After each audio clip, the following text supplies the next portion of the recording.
Ako po si Earl. 30 years old na po ako ngayon at isang virtual assistant. Lagi po akong nakikinig ng inyong podcast habang ako ay nagtatrabaho since non-voice or email lamang talaga ang ginagawa ko. Ako po ngayon ay nasa Cainta pero tubong Masbate po ako. At itong experience na akin pong isasalaysay ngayon ay nangyari po sa halos lahat ng mga lugar ng napuntahan ko, and I think nasusundan ako ng hindi ko mawaring nilalang.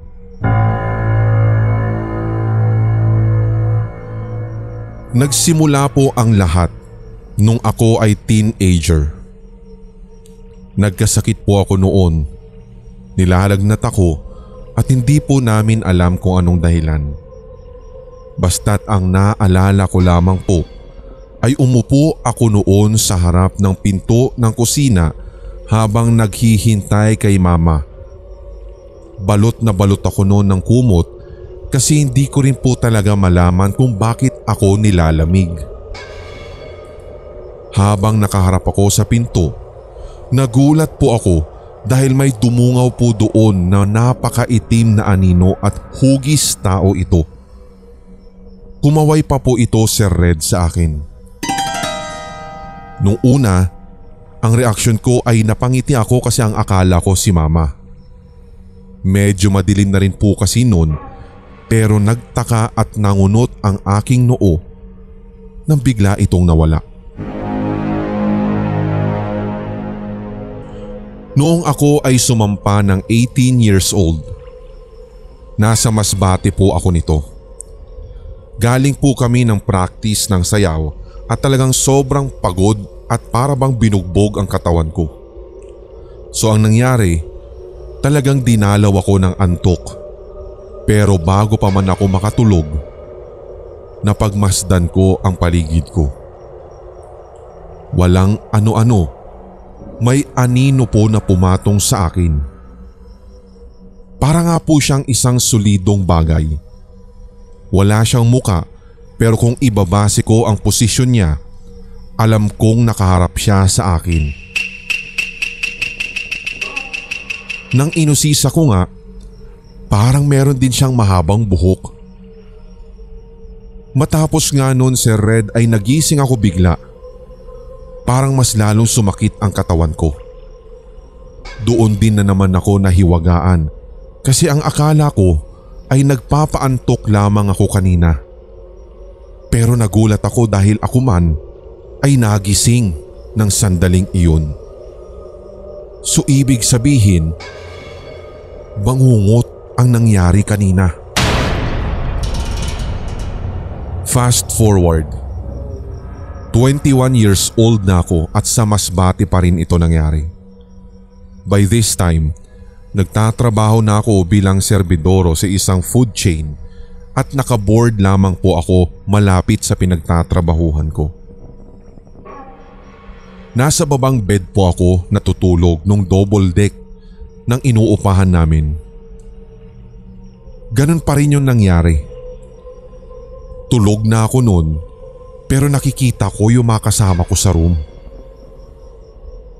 Alam ko sa sarili ko na may mali na namang nangyayari at hindi ito yung kauna-unahang pagkakataon. Nakita ko pa nga din yung kasama ko na umakyat sa bed niya. Kinausap ko pero hindi niya ako pinansin. Hanggang sa naramdaman ko na hindi ko na naman maigalaw ang katawan ko. Kahit yung daliri ko ay sobrang bigat.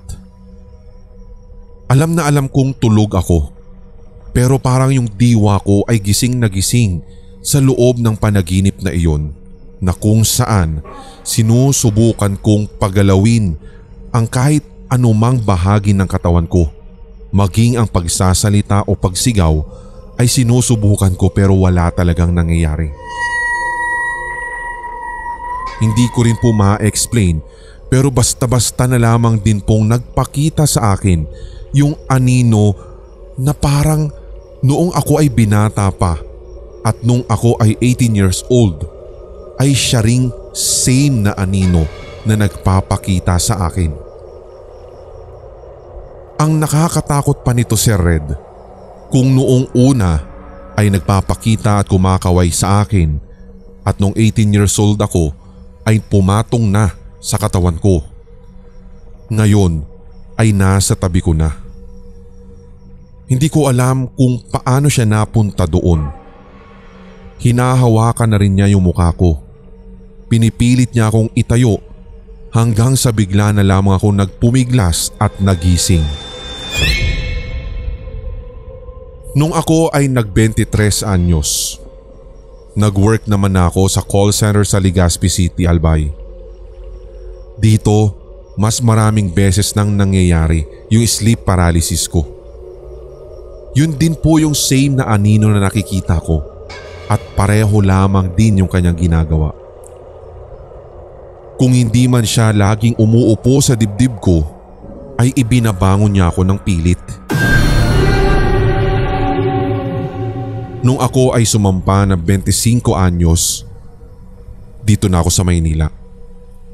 Ito yung mga sandali na hindi lang ako ang nakaka-experience ng ganong bagay mula sa hindi ko mawaring anino, kundi pati ang mga kasama ko.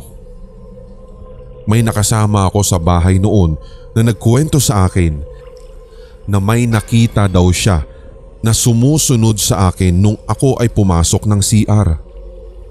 Akala nga daw niya nung una ay isang kasama lamang namin sa bahay, only to find out na kaming dalawa lamang pala ang nasa bahay nung time na yun. Hanggang sa 2020, pandemic. Dito na ako noon sa Cainta.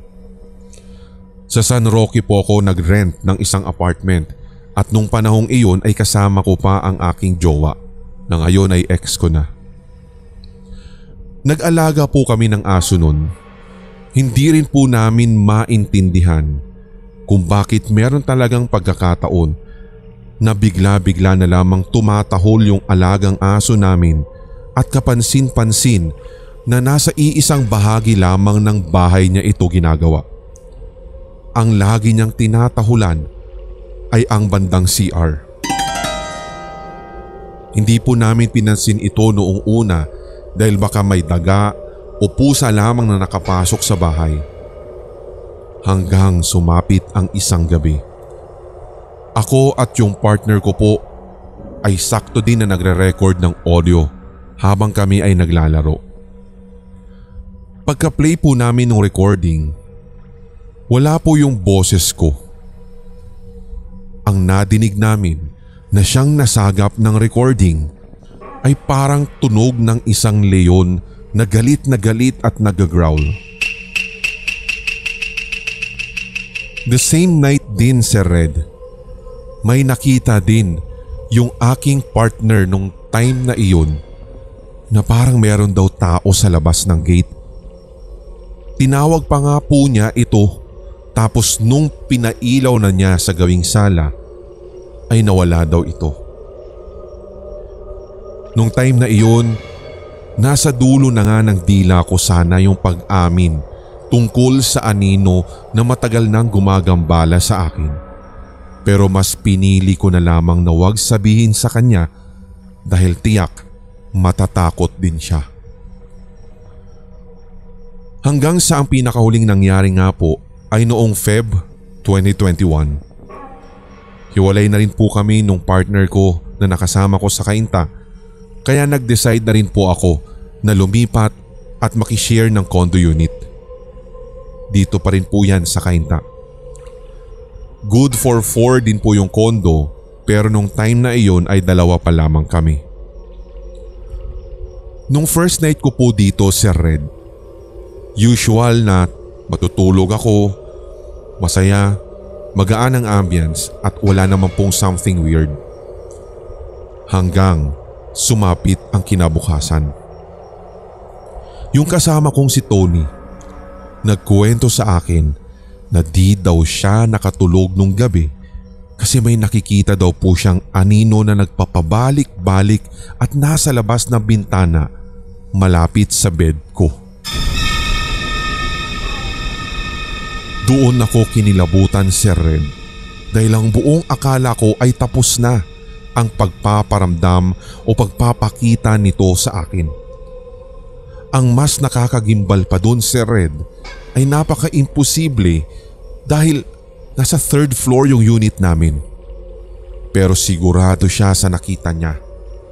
Hugis tao daw yung nakita niyang yun at madaming beses niya itong nakitang pabalik-balik. Nung gabi na dumating ako sa unit na iyon, never po kaming nag-usap at never po akong nagkuwento tungkol sa aninong gumagambala sa akin. Kaya doon ako mas natakot dahil maging siya ay pinagpapakitaan na. So far, Sir Red, ngayong 2023, hindi naman na nasundan yung experience kong yun. Hindi ko talaga sure kung anong klaseng entity ang nakasunod sa akin. Kaya kung sakali na may tigapakinig kayo at malawak ang kaalaman, ano sa tingin nyo ang nilalang na ito? May chance pa ba na siya ay mapaalis o kaya naman ay magawan ng paraan para hindi na niya ako nasusundan?